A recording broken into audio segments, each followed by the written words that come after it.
As-tu déjà ressenti que ton absence le déchire de l'intérieur, bien qu'il fasse semblant que tout va bien, comme si ton silence était un miroir qui l'oblige à se confronter à lui-même? Comme si le simple fait que tu ne sois plus disponible commençait à blesser son ego plus que n'importe quel mot. Il ne le montre pas, il ne l'admet pas, mais au fond de lui, il y a de la colère, de la confusion et du désir. L'orgueil masculin est ainsi.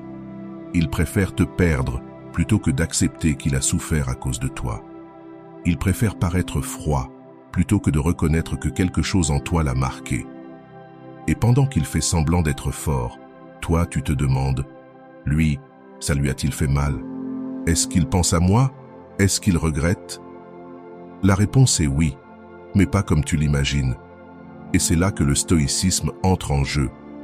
Aujourd'hui, je vais te montrer comment arrêter de courir après lui, comment récupérer ton pouvoir émotionnel et comment blesser son orgueil avec élégance, sans un seul mot, jusqu'à ce qu'il ne puisse plus s'empêcher de penser à toi. Ce n'est pas de la vengeance, c'est comprendre comment fonctionne le désir, comment agit l'ego masculin et comment transformer ta froideur en une présence impossible à ignorer. Tu vas apprendre à éveiller le respect, le regret et l'obsession sans perdre ta dignité. Et si tu es prête pour cette transformation, commente ci-dessous. Ma distance le fait réfléchir. Cette phrase sera ton rappel, car tu n'as pas besoin de crier pour marquer son âme. Celui qui domine l'orgueil domine l'amour. Reste avec moi jusqu'à la fin, car dans les prochaines minutes, tu vas découvrir comment blesser son ego pour qu'il t'aime comme jamais.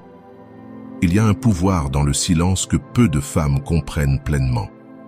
Un pouvoir qui, lorsqu'il est maîtrisé avec la précision du stoïcisme, peut traverser les plus hautes murailles de l'orgueil masculin. Ce n'est pas le silence de la rancœur, ni celui qui crie pour attirer l'attention. C'est un silence conscient, élégant, stratégique. C'est un silence qui parle sans mots. Lorsque la femme apprend à se taire au moment précis, quelque chose d'étrange se passe dans l'esprit masculin. L'homme, habitué à conquérir, à poursuivre, à résoudre, se retrouve soudainement sans réponse. Son cerveau, programmé pour résoudre des problèmes, se trouve devant une équation incomplète.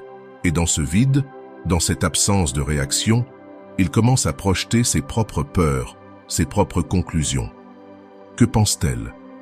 Pourquoi ne réagit-elle pas comme d'habitude? Est-ce qu'elle est avec un autre? Est-ce qu'elle ne m'intéresse plus? Ces questions commencent à tourmenter son esprit. Et à chaque heure de silence, à chaque message sans réponse, à chaque appel ignoré, la blessure dans son orgueil se creuse.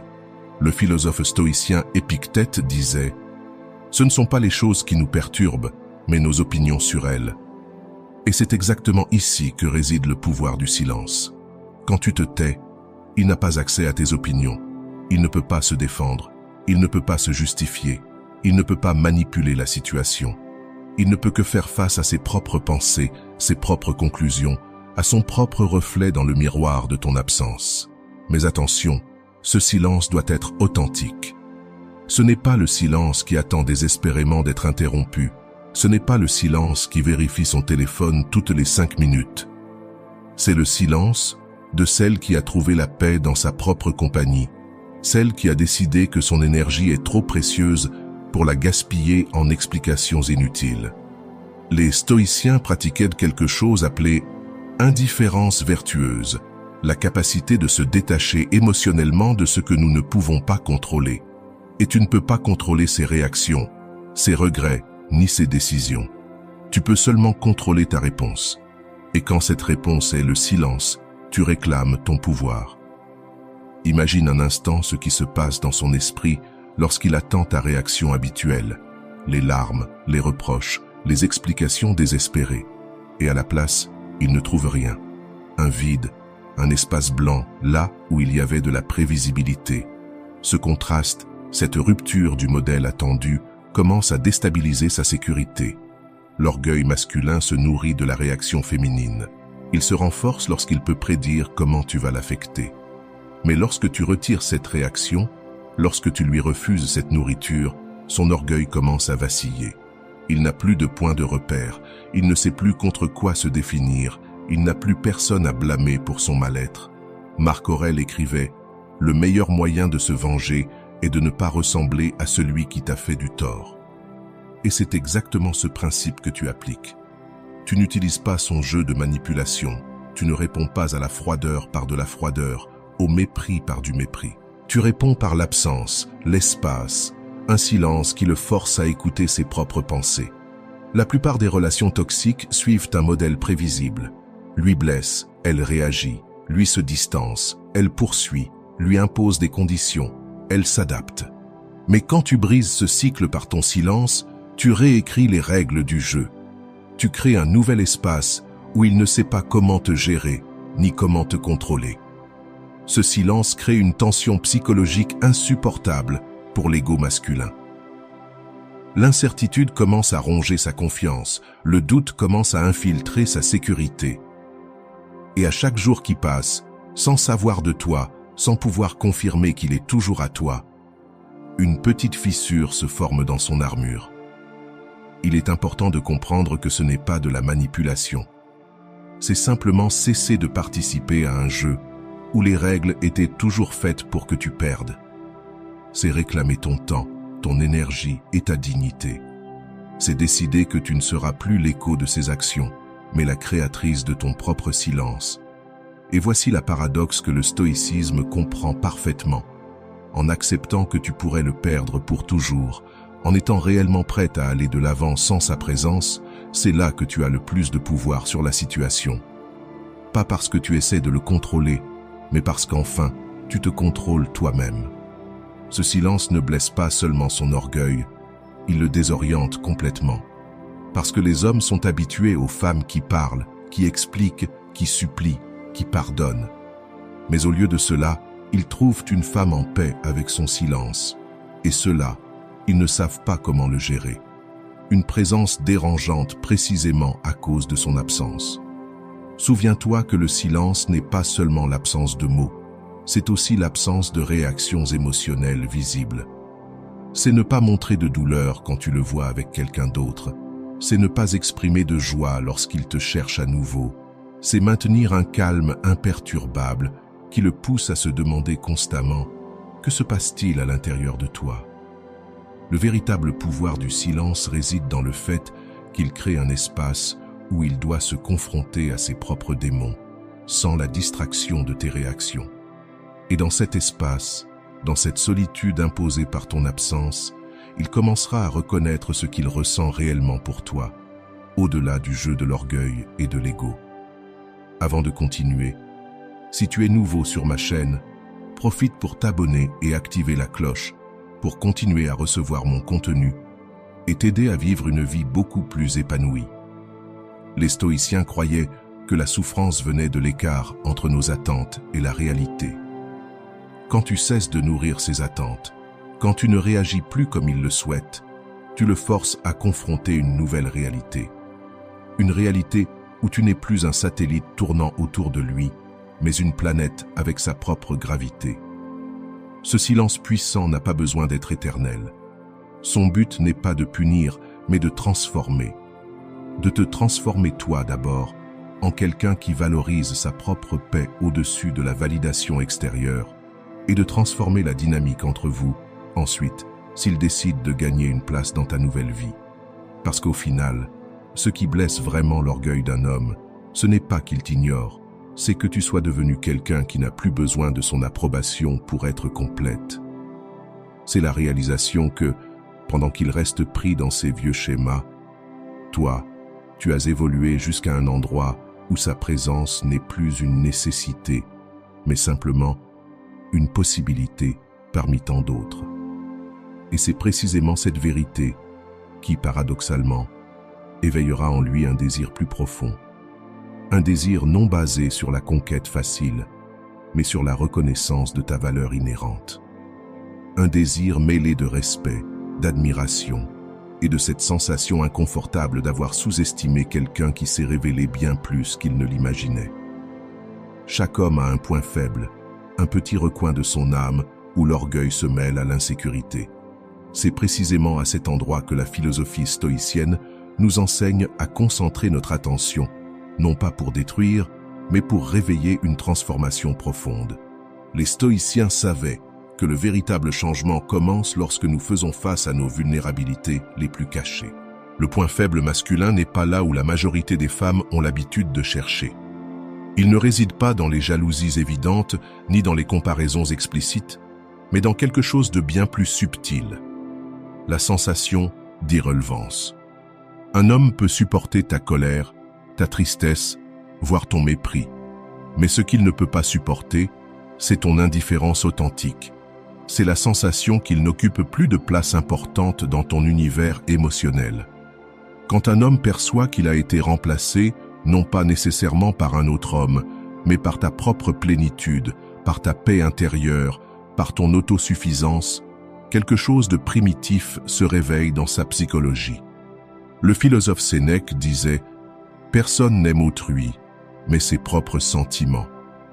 Quand un homme ne peut plus provoquer de sentiments intenses chez toi, quand il ne peut plus confirmer son importance à travers ses réactions, son identité même commence à vaciller. Ce point faible a des racines ancestrales. Historiquement, la valeur d'un homme était liée à sa capacité à protéger, à fournir et à impressionner. Lorsque ton comportement transmet subtilement que tu n'as plus besoin de sa protection, que ses réalisations ne t'impressionnent plus et que tu peux te suffire émotionnellement sans sa présence, tu touches ce noyau primitif de son identité. Il ne s'agit pas de feindre l'indifférence, l'inauthenticité étant toujours perçue. Il s'agit de cultiver véritablement ton indépendance émotionnelle, de bâtir une vie tellement pleine en son absence que sa présence devienne une option et non une nécessité. Les stoïciens appelaient cela autarcie, la capacité de se suffire à soi-même. Observe comment un homme réagit lorsqu'il perçoit que tu n'as plus d'attente envers lui. Sa première réaction est presque toujours l'incrédulité. Ensuite, vient le test. De petites provocations pour voir si tu peux sortir de ta nouvelle sérénité. Enfin, si tu maintiens ta position, il y a la fascination. Car rien n'intrigue plus l'orgueil masculin qu'une femme qui a cessé d'orbiter autour de son ego.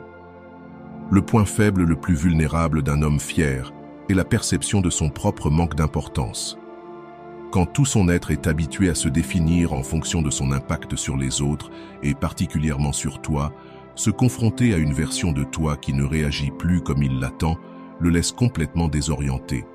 C'est comme s'il avait reçu un nouveau règlement en plein milieu du jeu. Marc Aurèle écrivait « Très bientôt tu auras tout oublié, très bientôt tout aura oublié ». Cette réalité est précisément ce que l'orgueil masculin craint le plus. Être oublié, remplacé, surpassé. Lorsque ton comportement suggère que tu as déjà entamé ce processus de dépassement, tu touches directement cette blessure ancestrale. Il est important de comprendre que cela ne signifie pas le traiter avec cruauté. Le stoïcisme ne promeut jamais la souffrance inutile. Ce qu'il prône, c'est la vérité, même si elle est inconfortable. Et la vérité est que toute relation saine doit pouvoir survivre au fait que les deux parties soient complètes et indépendantes. Le paradoxe est fascinant.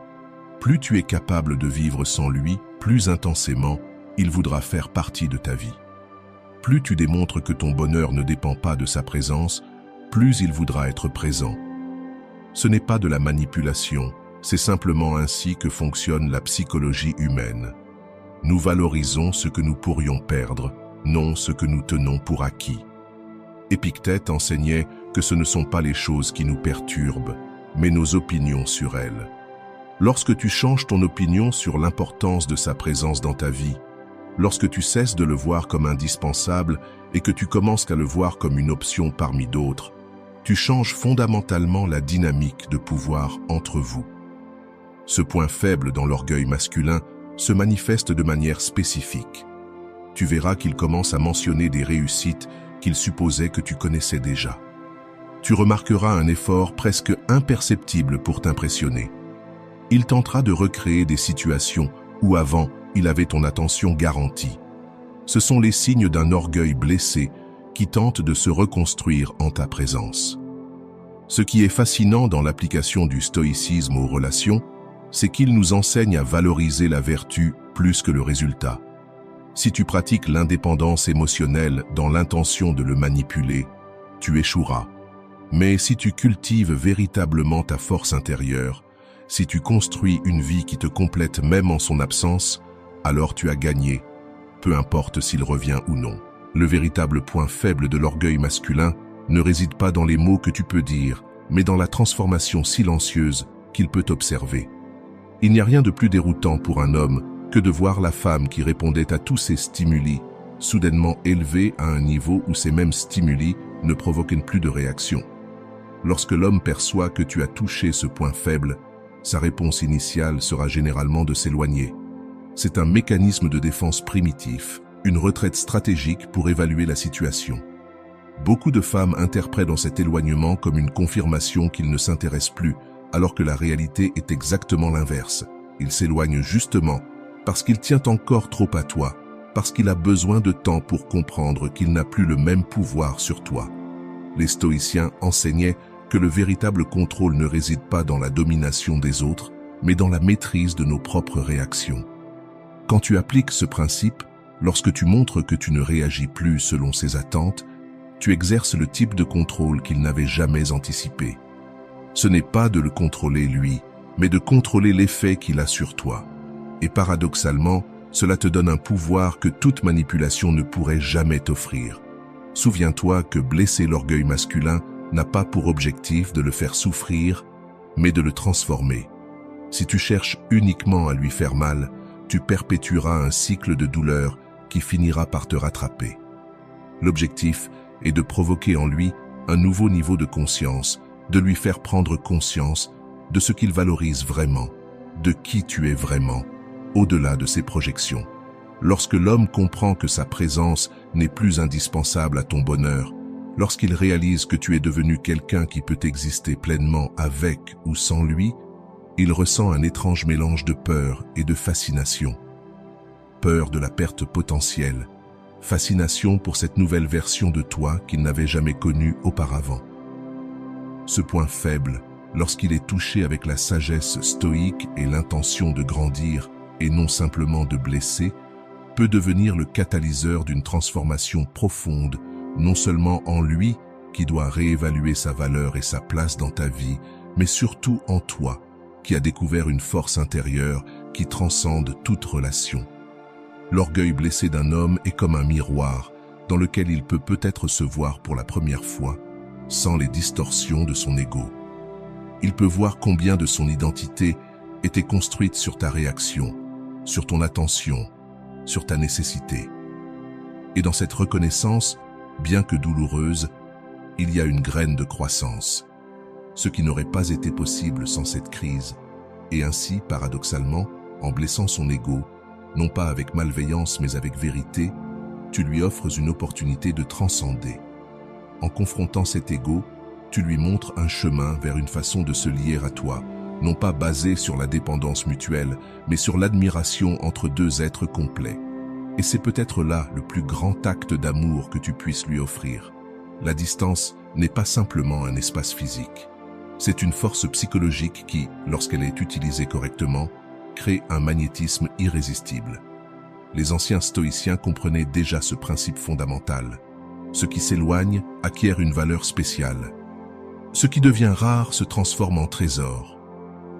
Lorsque tu appliques cette sagesse à un homme dont l'ego a défini la relation, une transformation surprenante se produit. La distance magnétique est un art que peu de femmes maîtrisent. Il ne s'agit pas simplement de disparaître, mais de te rendre présent dans ton absence, de créer un vide qu'il puisse ressentir, même lorsqu'il est entouré de monde. Le philosophe stoïcien Épictète enseignait que ce ne sont pas les événements qui nous perturbent, mais nos interprétations de ces événements.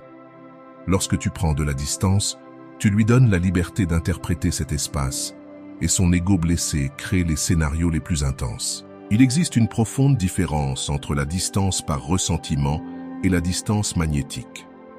La première est réactive, elle naît de la douleur et cherche à provoquer une réponse.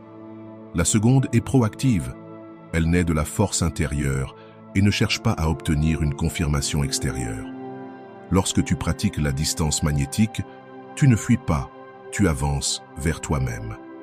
Et cette direction de mouvement est cruciale. Un homme peut ignorer tes mots, minimiser tes larmes, voire résister à tes menaces, mais il ne peut pas ignorer ton absence véritable, surtout lorsque cette absence ne semble pas calculée pour l'affecter. Lorsque ta distance transmet non pas un message de « regarde comme je m'éloigne », mais un message de « je continue mon chemin, avec ou sans toi », son ego se confronte à une réalité déconcertante. Tu n'es plus une variable dépendante dans l'équation de sa vie. La distance magnétique opère sur plusieurs niveaux, pas seulement physique, mais aussi émotionnel et énergétique. Tu peux être dans la même pièce que lui et maintenir cette distance. Tu peux répondre à ses messages et néanmoins préserver cet espace. La clé n'est pas dans les actions extérieures, mais dans l'attitude intérieure, dans cette sensation que, bien que tu sois accessible, tu n'es plus entièrement atteignable comme avant. Marc Aurèle écrivait dans ses méditations que le pouvoir le plus grand est celui de se maîtriser soi-même. Lorsque l'homme perçoit que tu as pris possession complète de ton espace émotionnel, que tes portes ne sont plus grandes ouvertes, son ego ressent une perturbation, une sensation de territoire perdu. Un territoire qu'il pensait conquis et assuré. Les neurosciences modernes confirment ce que les stoïciens présentaient. Le cerveau humain est programmé pour accorder plus de valeur à ce qui est perçu comme rare ou en danger de se perdre. La dopamine, le neurotransmetteur du désir et de la motivation, se déverse plus intensément vers des objectifs perçus comme précieux mais incertains. Ta distance magnétique active précisément ce mécanisme dans son cerveau, transformant ta présence en un précieux trophée neuronal. Il existe une technique spécifique au sein de cette distance qui s'avère particulièrement efficace, la présence intermittente. Ce n'est pas une question de disparaître complètement, mais d'alterner entre des moments d'accessibilité et des périodes d'absence inexplicables.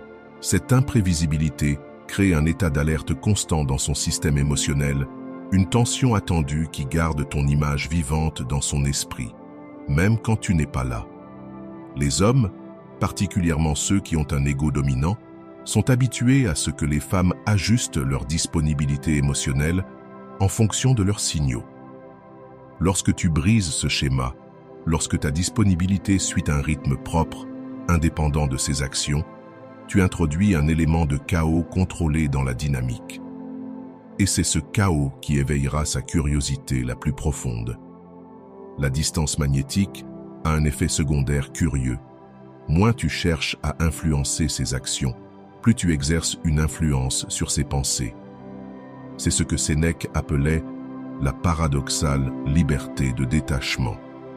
En renonçant au contrôle direct, tu accèdes à une influence plus subtile et plus puissante. Tu ne manipules pas ses actions, tu réorientes simplement son attention.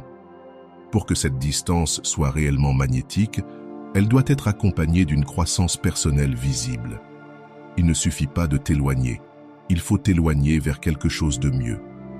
Lorsque lui perçoit que ta distance n'est pas seulement un espace vide, mais un chemin vers une version améliorée de toi-même, son ego blessé se transforme en quelque chose de plus complexe, un mélange de regret pour ce qui a été perdu et de désir de faire partie de ce qui est nouveau. Il existe un moment critique dans ce processus, un point de bascule que les stoïciens reconnaîtraient immédiatement.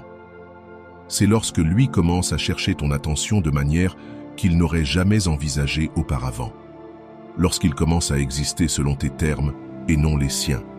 C'est à ce moment précis que la distance magnétique a complété son premier cycle de transformation. La véritable épreuve de la réussite de cette distance ne réside pas dans ses mots de regret ou ses promesses de changement, mais dans un changement subtil de son comportement. Il commence à te traiter comme quelqu'un qu'il pourrait perdre à tout moment, et non comme quelqu'un dont la présence est assurée. Il y a une nouvelle qualité dans son regard, une nouvelle attention dans ses actions. Pour maintenir cette distance magnétique, tu dois l'ancrer dans quelque chose de réel en toi. Ce ne peut être simplement une stratégie. Elle doit être le reflet extérieur d'une transformation intérieure véritable. Les stoïciens parlaient de vivre selon la nature. Dans ce cas, vivre selon ta nouvelle nature, une nature qui n'orbite plus autour de son approbation ou de son attention. Lorsqu'un homme se confronte à cette nouvelle réalité, sa réaction initiale est presque toujours de l'incrédulité. Cela est temporaire. Il reviendra à la normale. Cette phase est cruciale. Son ego essaie de se protéger en supposant que ta transformation n'est que passagère, que c'est simplement une réaction à ses actions. La véritable blessure à son ego survient lorsque le temps passe et confirme que le changement en toi est constant. La philosophe stoïque Hipparchia montrait par sa vie que la liberté d'une femme commence par son indépendance vis-à-vis de la validation extérieure. Lorsque tu appliques ce principe, lorsque ta distance reflète une liberté intérieure nouvellement découverte, non seulement tu remets en question son ego, mais tu mets en doute tout le système de croyances qui soutenait cet ego. C'est peut-être là l'aspect le plus transformateur de la distance magnétique. Elle ne change pas seulement la dynamique entre vous, elle modifie potentiellement sa vision complète des relations. En rencontrant une femme qui ne suit pas les schémas habituels de dépendance émotionnelle, il est forcé de revoir ses propres attentes et définitions de l'amour et de la manière d'aimer. La distance magnétique, lorsqu'elle est pratiquée avec la sagesse stoïque du détachement et de l'autosuffisance, crée un espace où il est possible de développer une nouvelle forme de relation. Une relation fondée non sur la nécessité mutuelle, mais sur l'admiration réciproque, non sur la dépendance, mais sur un choix conscient, non sur la peur de la perte, mais sur l'appréciation du présent. Et c'est précisément cette possibilité d'une relation plus élevée qui, paradoxalement, arrive qu'un homme découvre soudainement en toi une valeur qu'il n'avait jamais remarquée auparavant. Ce n'est pas parce que tu as fondamentalement changé qui tu es, mais parce que tu as changé fondamentalement la manière dont tu te relèves par rapport à toi-même. Et cette transformation, ce nouveau respect de toi-même, est ce qui finit par traverser les défenses de son orgueil et le connecte à un désir plus authentique, plus profond, plus durable que tout ce qu'il a ressenti avant. Le stoïcisme a traditionnellement été associé à des figures masculines, Sénèque, Marc Aurèle, Épictète.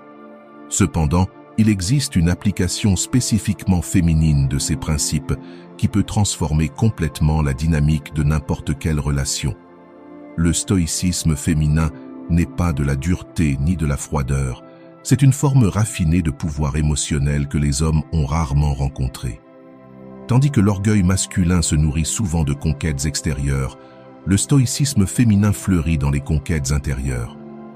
C'est la capacité de maintenir la sérénité face à la tempête émotionnelle, de préserver ta dignité quand tout autour de toi invite au chaos.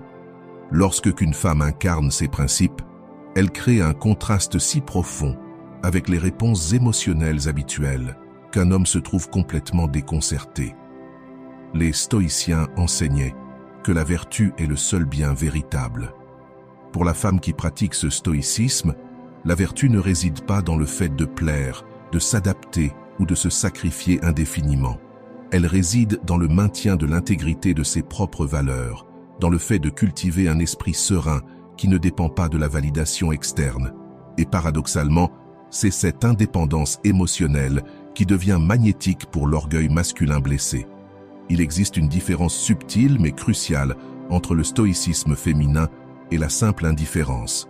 L'indifférence est passive, elle est l'absence d'émotion. Le stoïcisme est actif, c'est la présence du contrôle sur les émotions. Ce n'est pas que tu ne ressens rien, c'est que tu choisis consciemment comment exprimer ce que tu ressens. Cette distinction fait que ton comportement devient si déconcertant pour lui. Imaginons la scène. Il fait quelque chose spécifiquement pour provoquer tes jalousies, tes insécurités ou ta douleur. Quelque chose qui, auparavant, aurait déclenché des appels désespérés, des messages interminables ou des confrontations dramatiques. Mais cette fois-ci, il reçoit une réponse différente. Pas une froideur calculée, mais une tranquillité authentique qui suggère que son action n'a à peine effleuré la surface de ton nouveau monde intérieur. Épictète enseignait que nous devons distinguer ce que nous pouvons contrôler de ce que nous ne pouvons pas. Le stoïcisme féminin applique ce principe avec une précision chirurgicale. Tu ne peux pas contrôler ses actions, mais tu as un contrôle absolu sur ta réponse. Tu ne peux pas contrôler s'il te valorise, mais tu peux déterminer complètement ta propre valeur. Cette clarté de limite déstabilise un homme habitué à des femmes qui tentent de le contrôler lui, au lieu de se contrôler elle-même. L'orgueil masculin a un point aveugle significatif. Il est entraîné à répondre à une résistance directe, à un conflit ouvert. Ce qu'il ne sait pas gérer, c'est l'acceptation tranquille qui n'implique pas de soumission. Quand une femme dit « non », non pas avec colère, mais avec sérénité, « je comprends ta décision, même si je ne la partage pas. Je respecte ton chemin, même si le mien est différent. » Cela désarme complètement les mécanismes de défense habituels de l'orgueil. La femme stoïque pratique ce que les philosophes appelaient l'indifférence envers les indifférents. La capacité de distinguer ce qui compte réellement et ce qui est simplement préférable mais non essentiel. Son bonheur ne dépend pas de s'il l'appelle, de s'il publie sur elle sur les réseaux sociaux ou s'il lui donne la place traditionnelle qu'il attend. Il dépend de valeurs plus profondes, son intégrité, sa paix intérieure, son développement personnel. Cette indépendance vis-à-vis des circonstances extérieures a un effet profondément perturbant sur l'orgueil masculin. Un homme peut être prêt à affronter ta colère, tes larmes, même ton mépris. Ce qu'il ne peut pas facilement traiter, c'est ta capacité véritable à aller bien sans son approbation. C'est comme si, soudainement, tu lui avais enlevé toutes les manettes qu'il utilisait pour influencer ton état émotionnel. Le stoïcisme féminin implique aussi une relation différente avec le temps. La femme stoïque ne réagit pas impulsivement. Elle observe, elle traite, elle réfléchit. Cette pause délibérée entre le stimulus et la réponse crée un espace d'incertitude insupportable pour l'orgueil masculin, habitué aux réponses immédiates et prévisibles. Imaginons à nouveau, il envoie un message ambigu, conçu pour réveiller ton anxiété ou ton espoir. Avant, tu aurais répondu en quelques secondes avec des émotions transparentes. Maintenant, tu laisses passer des heures, peut-être une journée entière, pendant que tu réfléchis à savoir si ce message mérite vraiment ton énergie et quel type de réponse serait aligné avec ton nouveau soi. Cette incertitude temporaire est une forme de torture exquise pour son orgueil. Marc Aurèle écrivait que l'art de vivre ressemble plus à une lutte qu'à une danse. Le stoïcisme féminin reconnaît cette vérité sans perdre son élégance. Ce n'est pas une philosophie de résignation, mais de résistance raffinée. Tu ne rejettes pas la lutte, tu en changes simplement les termes, l'élevant à un niveau où l'orgueil masculin n'a plus l'avantage automatique. Cette forme de stoïcisme te permet de faire quelque chose d'incompréhensible pour l'orgueil blessé, désirer sans avoir besoin. Tu peux reconnaître que tu souhaites qu'il soit dans ta vie sans en faire une nécessité pour ton bien-être.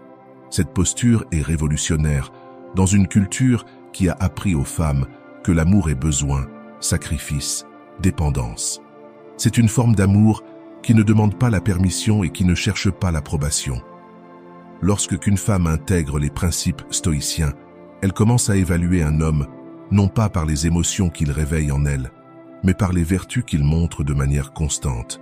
L'attrait superficiel, les moments d'intensité, même la chimie sexuelle, passent tous au second plan face à la question essentielle. Fait-il preuve d'intégrité? Respecte-t-il ses engagements? Est-il cohérent entre ce qu'il dit et ce qu'il fait? Cette réévaluation basée sur les vertus plutôt que sur les émotions est profondément déstabilisante pour l'orgueil masculin, surtout s'il est habitué à compenser les manques de caractère par une intensité émotionnelle. Ces outils habituels de réconciliation, grands gestes, promesses passionnées, moments d'intimité intense, ne fonctionnent plus comme avant.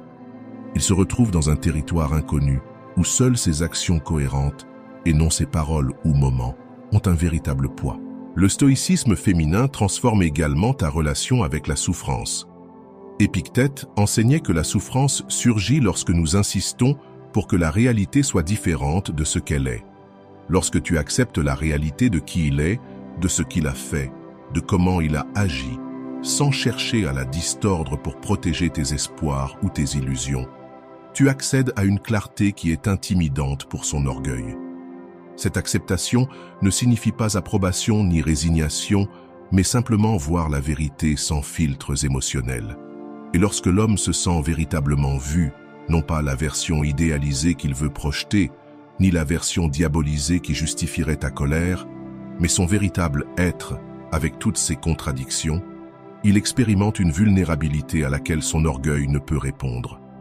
Le stoïcisme féminin culmine dans ce que nous pourrions appeler l'amour conscient, la capacité d'aimer depuis la force, non depuis le manque. Offrir ta présence comme un cadeau, non comme un besoin. Cet amour ne cherche pas à se compléter dans l'autre, car il est déjà complet en soi-même. Et paradoxalement, c'est cette complétude qui rend ton amour si précieux, si convoité par l'orgueil blessé qui cherchait toujours à se définir à travers ta nécessité. Lorsque la femme pratique ce stoïcisme dans ses relations, elle ne transforme pas seulement la dynamique avec cet homme particulier. Elle transforme sa relation avec tous les hommes, avec toutes les relations futures, car elle n'est plus la même personne qui pourrait être manipulée, négligée ou sous-estimée. Elle est devenue quelqu'un dont la valeur intérieure est tellement solide qu'elle peut s'offrir la sérénité face à tout orgueil blessé, toute fragilité d'ego, toute tentative de contrôle. Ainsi, grâce à cette pratique stoïque, tu accomplis ce qui semblait impossible.